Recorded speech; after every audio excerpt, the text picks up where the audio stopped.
l'écologie est une façon d'appréhender le monde. Et donc, bien sûr, la question de l'économie, de savoir comment on utilise nos ressources, eh bien, quand on est un écologiste comme moi, on le pense d'une certaine façon, mais on le voit aujourd'hui.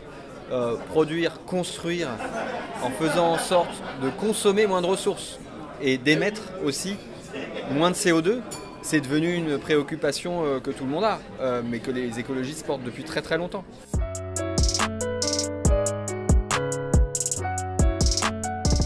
Le Lyon de demain, ça sera un Lyon justement où on prendra beaucoup plus en compte les limites planétaires.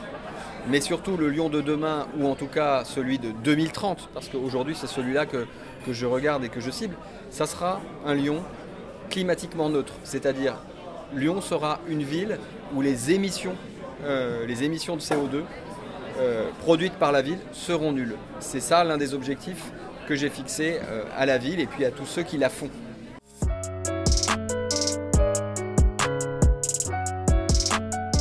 Il n'y a pas un grand projet qui serait le projet le plus important parce que moi, ma priorité, c'est quoi? C'est d'abord la qualité de vie des Lyonnaises et des Lyonnais. Et la qualité de vie des Lyonnaises et des Lyonnais, elle n'est pas plus importante à Gerland qu'elle ne l'est à Vèze ou à La Duchère. Elle doit être la même pour tout le monde, avec bien évidemment des problématiques territoriales qui sont différentes, des besoins d'investissement, notamment dans des équipements publics. On a aujourd'hui des territoires, des arrondissements qui sont en déficit d'équipements publics, par exemple.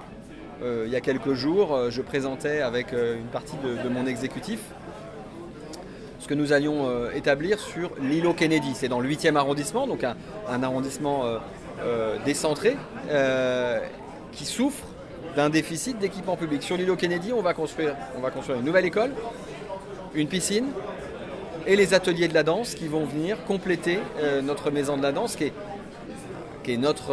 une de nos plus belles institutions culturelles aujourd'hui à Lyon. Donc on investit dans l'équipement public. Et puis il y a d'autres quartiers sur lesquels on a besoin d'investir plus massivement dans le logement social, par exemple. Donc c'est ce qu'on va faire. Donc voilà, on pense chaque quartier avec ses propres caractéristiques, mais tous les quartiers sont importants.